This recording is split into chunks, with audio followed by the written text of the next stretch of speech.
बिहार में कोरोना लगातार अपने पैर पसार रहा है। 450 से ज्यादा मामले सामने आ चुके हैं और हमारी जो सरकार है वो इस वक्त असहाय नजर आ रही है। सरकार के नेताओं का कहना है कि वो सक्षम नहीं है अपने मजदूरों को, अपने छात्रों को दूसरे राज्यों से लाने के लिए, और अपने हाथ खड़े करते हुए नजर आ रहे हैं। बार बार यह कह देना कि 1000 हमने 18 लाख से ज्यादा बिहारियों को बांट दिए हैं, तो जनाब यह भी ध्यान रखें कि 1000 में क्या 50 दिन तक, 40 दिन तक आप गुजारा कर सकते हैं। अगर कर सकते हैं तो मैं कहता हूं कि मैं आपको 2000 देने के लिए तैयार हूं। उप मुख्यमंत्री सुशील कुमार मोदी जी, क्या आप 50 दिन मेरे दिए गए 2000 रुपए में काट लेंगे? अगर काट लेंगे तो बताइए, मैं भेज देता हूं। खैर, यह सब तो चलता रहेगा, इसकी बात मैं नहीं करूंगा क्योंकि सरकार तो निकम्मी है। मेरा मुख्य जो फोकस है इस वीडियो को बनाने का वो शिक्षक है, इसलिए हम शिक्षकों की बात करेंगे। नीतीश जी, क्या आपको पता है कि भारतीय सभ्यता में शिक्षक कौन सा स्थान प्राप्त करते हैं? अगर नहीं पता है तो आपको बता दूं कि भारतीय सभ्यता में शिक्षक को सबसे श्रेष्ठ माना जाता है। शिक्षक को समाज का निर्माता माना गया है। लेकिन क्या आपको वास्तव में यह लगता है कि आपकी सरकार ने शिक्षकों से उनका सम्मान छीन नहीं लिया है?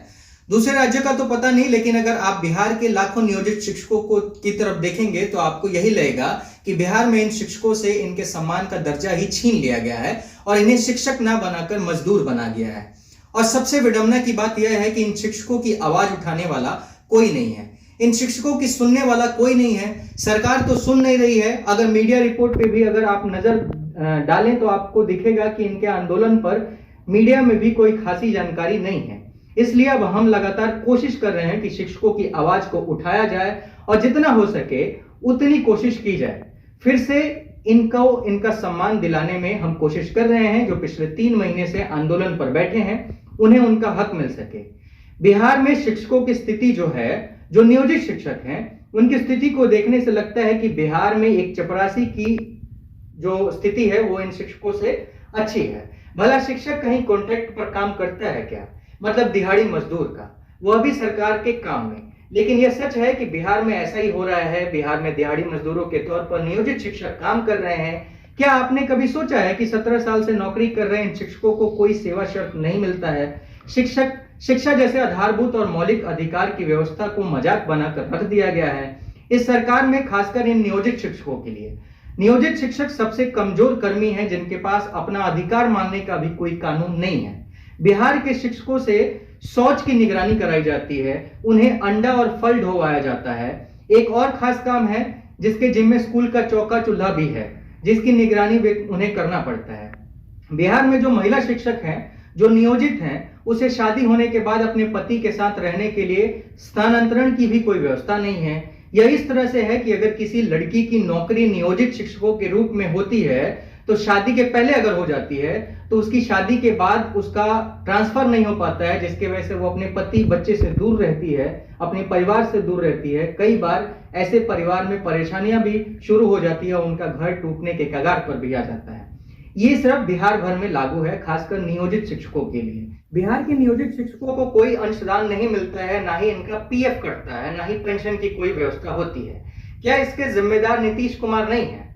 अरे साहब, बिल्कुल इसके जिम्मेदार सिर्फ आप ही हैं नीतीश कुमार जी। बिहार में शिक्षकों की हालत ऐसी है कि इन्हें सैलरी के नाम पर कभी 4 महीने के बाद तो कभी 6 महीने के बाद सैलरी मिलती है। अभी आखिरी भुगतान जनवरी माह तक हुआ है। इन शिक्षकों से भूखे पेट पढ़वाया जाता है, लेकिन सैलरी 4-5 महीने बाद दी जाती है। क्या यही सुशासन बाबू की सरकार है? कितनी दुर्भाग्यपूर्ण बात है कि बिहार में शिक्षकों को अपने वेतन और आवश्यक सुविधाओं के लिए बार बार हड़ताल करना पड़ता है।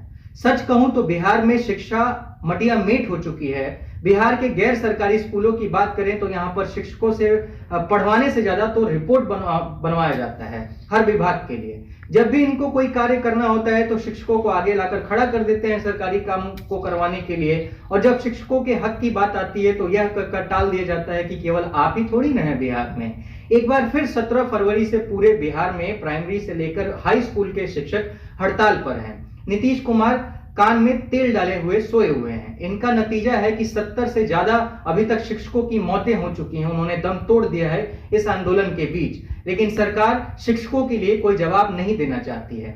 बिहार के सरकारी विद्यालयों में पढ़ाने वाले शिक्षकों की इस दुर्दशा का सबसे बड़ा भुक्तभोगी तो इस विद्यालय में पढ़ने वाले बच्चे हैं, गरीब के बच्चे हैं, जिन्हें शिक्षा ही नहीं मिल पा रही है। क्यों? क्योंकि इनके जो शिक्षक है, जो शिक्षा देने वाले लोग हैं, वो परेशान है, वो हड़ताल पर हैं, उन्हें पैसा नहीं मिल रहा है। अब बताइए कि इनके साथ इंसाफ कौन करेगा।